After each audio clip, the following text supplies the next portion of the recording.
దేవునికి ఇష్టమైన వాళ్ళు అంటే ఎవరు? వారి యొక్క జీవన శైలి ఏ విధంగా ఉంటుంది?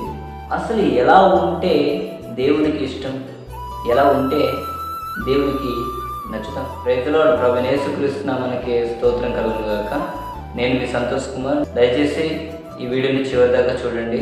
చూశాక మీకు ఏమనిపించిందో మీరు కామెంట్ రూపంలో తెలియజేయవచ్చు. అలాగే మీ యొక్క సలహాలు సూచనలు ఏమైనా ఉంటే కామెంట్లో తెలియజేయండి. మీ ప్రార్థన అవసరం సరే కామెంట్లో పెట్టండి. వ్యక్తిగత ప్రార్థనలో మరియు సంఘం ప్రార్థనలో నేను జ్ఞాపకం చేసుకుంటాను. మీకు వీడియో నచ్చినట్లయితే దయచేసి లైక్ చేయగలరు, మరియు ఫ్రెండ్స్ అండ్ ఫ్యామిలీ మెంబర్స్కి షేర్ చేయగలరు. కొత్తగా మన వీడియోని చూస్తున్నట్టయితే మన యొక్క ఛానల్ని సబ్స్క్రైబ్ చేసుకొని పక్కన బెల్ సింబల్ని యాక్టివేట్ చేసుకోగలరు. నేను ఏ వీడియో అప్లోడ్ చేసినా సరే మీకు మిస్ అవ్వకుండా నోటిఫికేషన్ అనేది మీ యొక్క మొబైల్కి వస్తుంది. అందులో మీరు ఏది కూడా మిస్ అవ్వకుండా దేవుని యొక్క భక్తిలో ముందుకు సాగడానికి ఎంతగానో సహాయపడుతుందని నమ్ముతున్నాను. అయితే ఆలస్యం చేయకుండా ఈరోజు మనం దేవునికి ఎవరంటే ఇష్టం, వారి యొక్క జీవన శైలి ఏంటి, అసలు ఎలా ఉంటే దేవునికి ఇష్టమో మనం ఈరోజు తెలుసుకుందాం.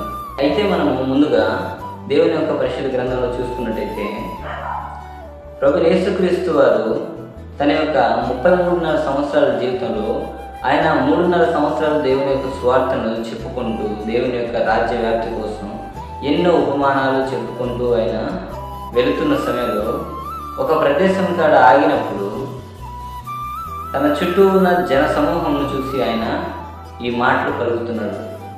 ఆయన ఎలా మాట్లాడుతున్నాడంటే ప్రభు యేసుక్రీస్తు వారు చెబుతున్నారు, నా నోరు తెరిచి ఉపమాన రీతిగా బోధించదను, లోకంలో పుట్టినది మొదలుకొని మరుగు చేయబడినది సంగతులను తెలియజెప్పేదను అని యేసు ప్రభు వారు స్వయంగా తనంటే చెప్పారు. ఈ భూమి పుట్టినప్పటి కాడి నుంచి ఏం జరిగింది, ఏది మొదలు ఏది అంతం అనేది తెలిసిన వ్యక్తి ఈ ప్రపంచంలో ఎవరూ లేరు. అది దేవాది దేవునికి తప్ప ఇంకొకరికి సాధ్యం కాదు. కాబట్టి ప్రభు యేసుక్రీస్తు వారే ఆ మాట చెబుతున్నారు. ఏమని ఆ వచనంలో చూసుకున్నట్టయితే, లోకము పుట్టినది మొదలుకొని మరుగు చేయబడిన సంగతులను నేను మీకు తెలియజెప్పేదను. అంటే ఆయన విషయంలో అంత ఖచ్చితంగా ఎలా చెబుతున్నాడు? చాలా విషయాలు మరుగు చేయబడ్డాయి. కానీ పరిశుద్ధ గ్రంథంలో 10 ఆజ్ఞలు అంటూ ఉన్నాయి కదా, మరి ఆ 10 ఆజ్ఞల సంగతి ఏమిటంటే, అవి కాకుండా ప్రభు యేసుక్రీస్తు వారు తన నోటితో కొన్ని మాటలను పలికి ఉన్నారు.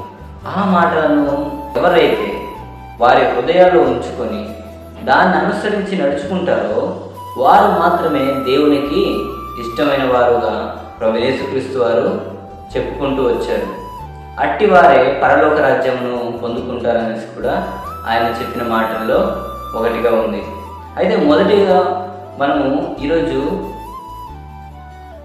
అయితే ప్రభు యేసుక్రీస్తు వారు ఏ విధంగా జీవించాలి అనేసి చెప్పారో మనం కొన్ని మాటలను ఈరోజు తెలుసుకుందాం. అదే మత్తయి సువార్తలో మనం కనుక 5వ అధ్యాయం తీసుకొని మొదటి వచనం నుండి చివరి వచనం వరకు చదువుకున్నట్టయితే అందులో కొన్ని మాటలు మనకు స్పష్టంగా ఉన్నాయి. అందులో మొదటిది మనం చూసుకున్నట్టయితే, ఆత్మ విషయమై దీనులైన వారు ధన్యులు అనేసి, అనగా దేవుడు తన యొక్క విశ్వాసులకు పరిశుద్ధాత్మను వారి యొక్క హృదయాల్లో ఉంచున్నాడు. ఎందుకంటే ప్రభు యేసుక్రీస్తు వారు ఈ లోకాన్ని విడిచిపెట్టి పరలోక రాజ్యం వెళ్ళేటప్పుడు మనకంటూ ఒక భద్రతను కల్పించడానికి, దేవుని యొక్క మార్గంలో నడిపించడానికి ఒక ఆధారంగా, ఒక జ్యోతిగా, ఒక వెలుగునిచ్చే దీపంగా మనకు ఉంచిన ఒకే ఒక్క శక్తి పరిశుద్ధాత్మ. ఆ పరిశుద్ధాత్మ విషయమై, అనగా ఆ పరిశుద్ధాత్మ ఏదైతే మనకు చెబుతుందో అది చెప్పే ప్రతి మంచి పని మనకు ఎంతగానో మేలును కలుగజేస్తుంది. అయితే పరిశుద్ధాత్మ విషయమై దీనులైన వారు ధన్యులు అనేసి ఎందుకు చెప్పబడింది అనేసి సందేహం రావచ్చు. పరిశుద్ధాత్మ విషయమై దీనులైన వారు అనగా పరిశుద్ధాత్మ చాలా విషయాల్లో మనలను దీన మనసు కలిగి జీవించమనేసి సెలవిస్తుంది. అది ఏ విధంగా అంటే, మన చుట్టూ ఉండే పరిస్థితులు మనకు కోపాన్ని తెప్పిస్తూ ఉంటాయి, మనకు ఎంతగానో అహంకారాన్ని, గర్వాన్ని పుట్టిస్తూ ఉంటాయి. మరి అటువంటి పరిస్థితుల్లో పరిశుద్ధాత్మ ఏమంటుందంటే, నీవు గర్వపడకూడదు, నీవు అహంకారం చూపకూడదు, నీవు ఎదుటివారి పట్ల కోపము చూపించకూడదు, నీవు దీనుడిగా దీన మనస్సు కలిగి జీవించు అనేసి పరిశుద్ధాత్మ మనతో మాట్లాడుతూ ఉంటుంది, మనలను ప్రేరేపిస్తూ ఉంటుంది. ఆ విషయమే మనలను మనం అదుపు చేసుకోవడానికి, గర్వం నుండి, కోపం నుండి, ఎదుటివారి పట్ల ప్రేమ కలిగి ఉండడం కోసం పరిశుద్ధాత్మలను గద్దిస్తూ ఉంటుంది. ఆ విషయంలో నీవు గనుక దీన మనసు కలిగి దీనుడి వలె ఉన్నప్పుడు నీవు ధన్యుడిగా ఎంచబడుతుంది. నిన్ను ధన్యుడిగా ఆ దేవుడు ఎంచుతాడు. అది ఎందుకు ధన్యుడిగా ఎంచుతాడు అనేసంటే, దీనులు దేవునికి ఎంతో ఇష్టలు, గర్విష్ఠులు దేవుని యొక్క రాజ్యమునకు వ్యతిరేకులు. మొదటిగా గర్వించిన వ్యక్తి ఎవరైనా ఉన్నారంటే అపవాది అయిన సాతాను. దేవుని యొక్క మహిమను చూసి తను గర్వించి నేను కూడా అదే మహిమను పొందుకోవాలని ఎంతగానో ఆశపడి చివరకు పరలోకం నుండి త్రోసివేయబడి ఒక దేవుని యొక్క దూత అయ్యుండి కూడా ఆ గర్వంలోకి పోయి తన యొక్క మహిమనంతటిని వదులుకోవాల్సి వచ్చింది. అంటే ఇప్పుడు చూడండి, గర్వం అన్నది మనలను పతనానికి దారి తీస్తుంది. కాబట్టి నిన్ను పతనానికి దారి తీపించే గర్వం నుండి వేరుగా ఉండాలి. అప్పుడే నిన్ను ఆ దేవుడు ధన్యుడిగా పిలుస్తాడు, నిన్ను ధన్యురాలిగా చేస్తాడు. నువ్వు ధన్యుడిగా ఉండాలి, దేవుని యొక్క సేవలు ఎదగాలి అంటే అపవాదికి నీ మనసులో చోటు ఇవ్వకూడదు. అర్థమైనా? అపవాదికి నీ మనసులో చోటు ఇచ్చినట్టయితే అది నేను గర్వంతో, నీ మనసును ద్వేషంతో, కోపంతో, క్రోధంతో నింపేసి దేవుని నుండి నిన్ను వేరు చేసేస్తుంది. దేవుని నుండి నిన్ను వేరు చేస్తే అప్పుడు దేవుని ఒక రాజ్యానికి నువ్వు చేరలేక పాతాళంలో పడి నరకాగ్ని గుండంలో నువ్వు వేదన పడుతున్నప్పుడు అపవాది ఎంతగానో సంతోషపడడానికి నీ మీద అపవాది యొక్క తంత్రాలు ప్రయోగిస్తూ ఉంటాడు.